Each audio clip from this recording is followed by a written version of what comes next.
Kisah topeng wayang tanpa wajah. Rumah itu berdiri sedikit terpisah dari pemukiman warga, menghadap sawah yang kini tak lagi ditanami. Dindingnya dari kayu jati tua, menghitam oleh usia dan hujan. Atap gentengnya banyak yang retak, seolah tak pernah banner-banner diperbaiki sejak pemilik lamanya pergi. Di depan rumah, sebuah pendopo kecil berdiri miring. Lantainya penuh bekas lilin dan abu kemenyan. Raka berhenti di depan gerbang bambu yang sudah lapuk. Sejak pertama melihat rumah ini, ada perasaan aneh yang sulit ia jelaskan. Bukan takut, melainkan seperti dipanggil. Warga desa menyebut rumah ini milik Ki Satrio, seorang dalang tua yang meninggal tanpa keluarga. Tidak ada yang tahu pasti kapan ia wafat. Suatu hari, ia hanya tidak pernah terlihat lagi. "Kamu yakin mau tinggal di sini?" tanya Pak Lurah saat Raka menandatangani surat pembelian.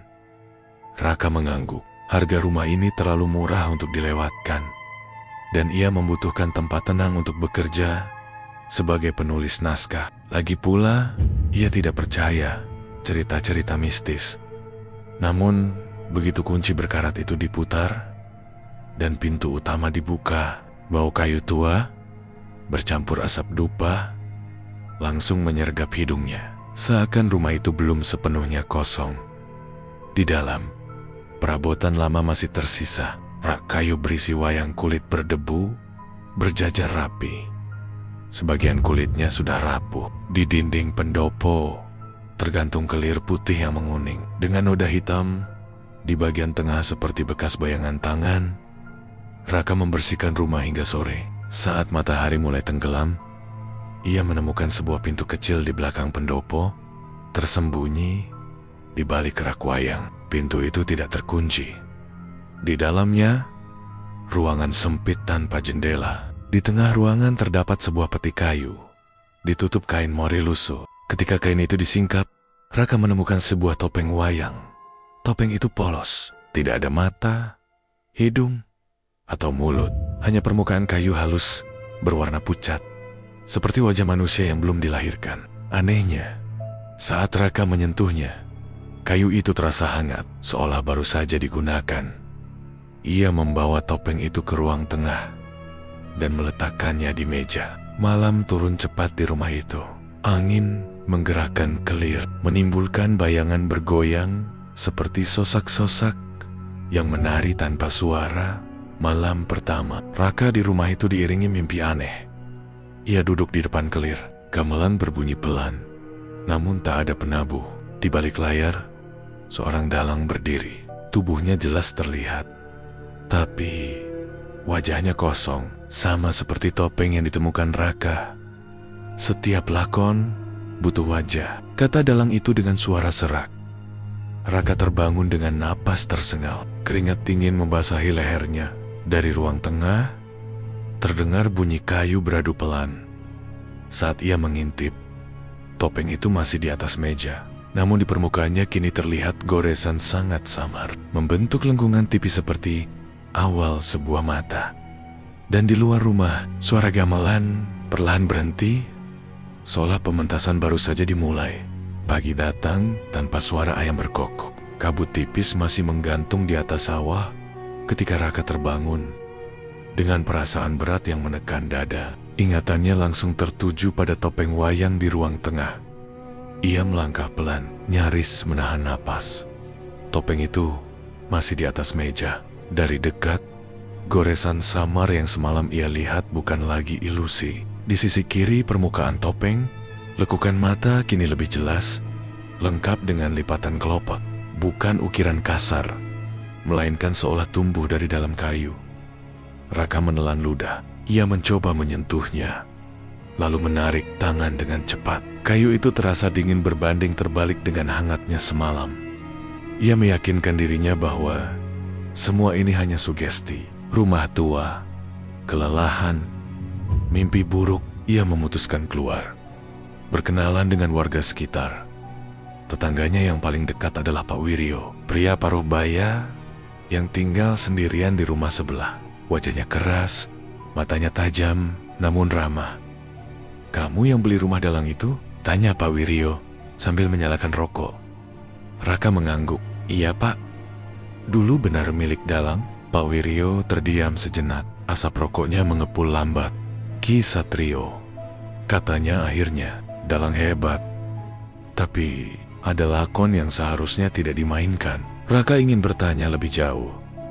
Namun Pak Wiryo tiba-tiba mengakhiri percakapan. "Kalau nemu barang-barangnya, jangan dipakai," ucapnya sebelum masuk rumah. Menjelang sore, Raka kembali bekerja di rumah. Angin bertiup kencang, membuat kelir di pendopo bergetar pelan. Tanpa sadar, Raka melirik topeng di meja. Lekukan mata itu kini sempurna. Dan anehnya, Raka merasa mata itu menatapnya. Malam tiba, dengan hujan gerimis, listrik padam. Dalam gelap, hanya cahaya lilin yang menerangi ruang tengah. Bayangan topeng membesar di dinding, seperti kepala tanpa tubuh. Tiba-tiba, terdengar suara gamelan pelan, terputus-putus, berasal dari arah pendopo.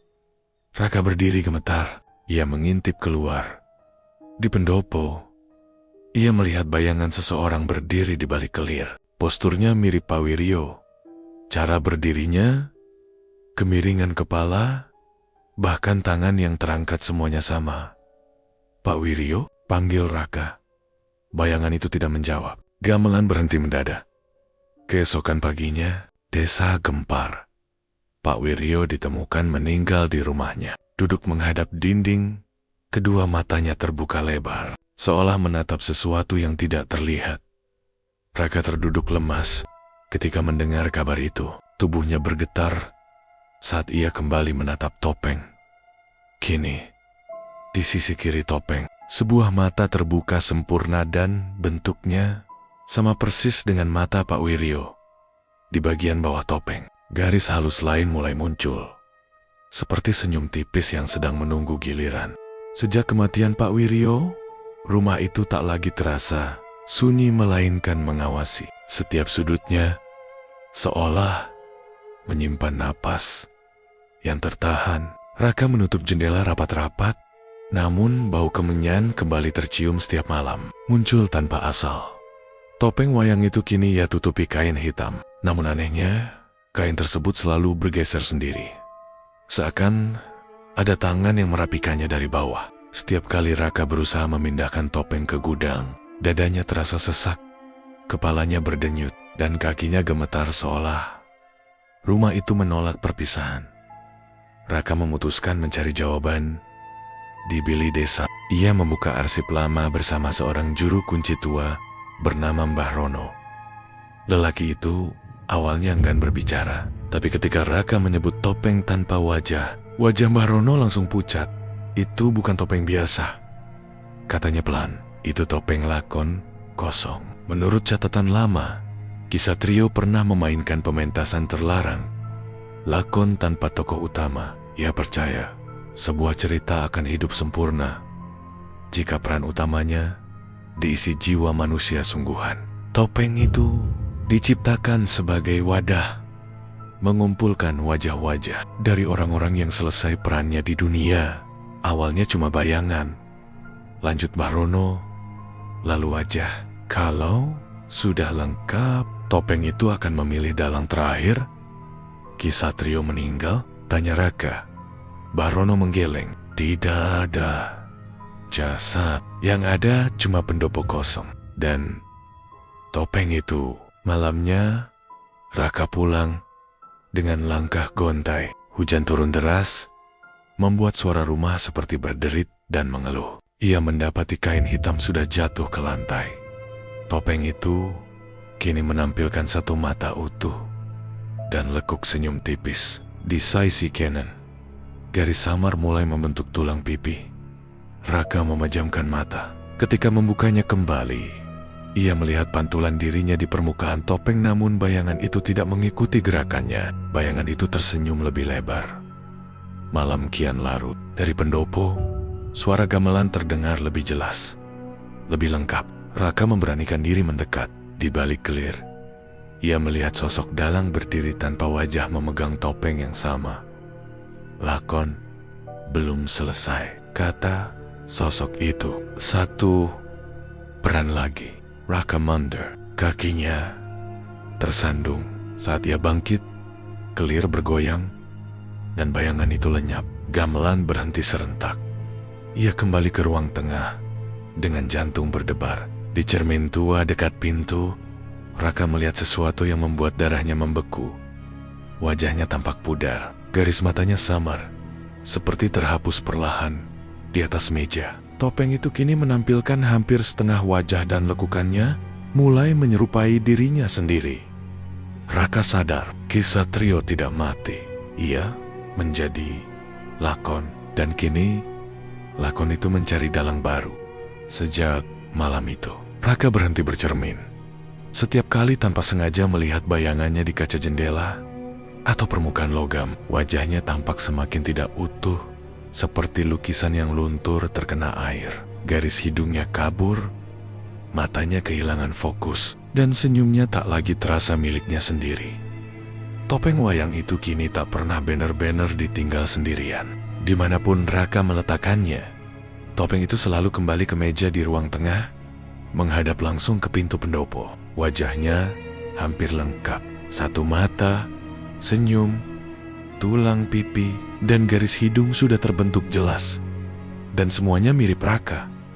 Ia mencoba meninggalkan rumah itu, mengemas barang-barangnya ke dalam tas, dan menyalakan motor sebelum matahari terbenam. Namun setiap kali ia melaju keluar desa, jalan yang dilaluinya terasa memanjang tak wajar. Sawah-sawah terlihat sama, pohon yang sama terulang, dan pada akhirnya ia selalu kembali berdiri di depan rumah dalang itu, seolah lakon belum mengizinkannya pergi. Malam Jumat, Kliwon datang dengan udara berat. Angin tidak bergerak, namun suara gamelan mulai terdengar pelan, lengkap, teratur, dan jelas. Lilin-lilin di pendopo menyala sendiri satu persatu. Raka berlutut di depan topeng. Kalau memang harus ada yang diambil, bisiknya, ambil aku saja. Lepaskan yang lain. Topeng itu tidak menjawab. Namun di permukaannya, mata yang tersisa mulai terbentuk. Dari balik kelir, muncul bayangan dalang kini lebih tinggi, lebih tegas. Raka melihat tangan itu bergerak, mengendalikan weyang-weyang yang tak kasat mata. Dalang terakhir harus menyelesaikan pementasan. Suara itu bergema. Tanpa itu, wajahmu akan hilang sepenuhnya. Raka teringat kata-kata Mbah Rono, kalau sudah lengkap, topeng akan memilih dalang terakhir. Dengan tangan gemetar, Raka mengenakan topeng itu ke wajahnya. Sekejap, dunia berubah gelap. Ia melihat kenangan yang bukan miliknya pentas-pentas lama, penonton yang berteriak, dan wajah-wajah yang larut ke dalam topeng. Ia merasakan kebanggaan Ksatrio, lalu ketakutannya saat lakon menuntut lebih banyak jiwa. Ketika Raka melepaskan topeng itu, ia jatuh tersungkur. Nafasnya terengah. Ia meraba wajahnya. Masih ada. Namun di atas meja, topeng itu kini memiliki wajah utuh sempurna, hidup, dan bukan wajah Raka. Itu wajah Ksatrio. Di balik kelir, bayangan dalang baru berdiri tegak. Dan Raka menyadari ia tidak lagi berada di depan panggung. Ia kini berdiri di baliknya. Pendopo itu kini terang oleh puluhan lampu minyak, menyala tanpa sumbu yang terlihat. Bau kemenyan memenuhi udara, pekat dan menyesakkan. Raka berdiri kaku di balik kelir. Tubuhnya terasa ringan, namun asing, seolah ia tidak sepenuhnya berada di dunia yang sama lagi. Di depan kelir, topeng itu diletakkan di kursi dalang. Wajah Ksatrio menatap lurus ke arah layar putih. Matanya hitam, tak berkedip.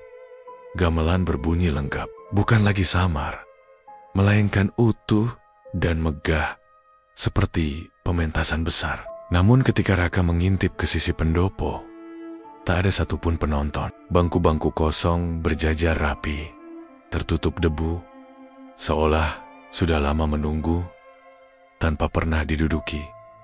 Tangan Raka terangkat sendiri. Ia menggerakkan wayang-wayang yang tak terlihat. Setiap gerakan terasa benar, terlalu benar. Seakan tubuhnya mengingat sesuatu yang tak pernah ia pelajari. Lakon berjalan tanpa kata, hanya bayangan dan irama. Di tengah pementasan, bayangan-bayangan baru muncul di kelir wajah Pak Wiryo, wajah-wajah lain yang samar. Lalu, wajah Raka sendiri, utuh, hidup, menatap dari balik layar dengan ekspresi takut. Lakon hampir selesai. Suara Kisatrio bergema dari topeng. Satu, peran terakhir. Raka ingin berteriak, namun suaranya tak keluar. Ia menyadari kebenaran yang paling menakutkan. Topeng itu tidak pernah mengambil wajah orang yang mati. Ia mengambil wajah orang yang perannya telah selesai. Gamelan berhenti. Serentak, sunyi jatuh seperti kain hitam. Topeng Kisatrio retak perlahan dari selanya. Wajah itu memudar menjadi polos kembali. Tak ada mata, tak ada mulut, tak ada ekspresi. Topeng tanpa wajah Roka Torjata. Saat ia bangkit, pendopo telah kosong. Lampu minyak padam, gamelan lenyap, hanya kelir yang tergantung, bersih tanpa bayangan. Pagi datang. Warga desa menemukan pendopo rumah dalang itu terbuka. Rumahnya kosong, tak berpenghuni. Tidak ada tanda Raka pernah tinggal di sana, kecuali sebuah meja tua di ruang tengah. Di atasnya terletak sebuah topeng wayang polos, tanpa wajah. Namun, jika diperhatikan lebih lama, di permukaan kayu itu terdapat lekukan samar seperti bayangan. Seseorang yang sedang berdiri di balik kelir, menunggu lakon berikutnya dimulai. Dan cerita pun tamat.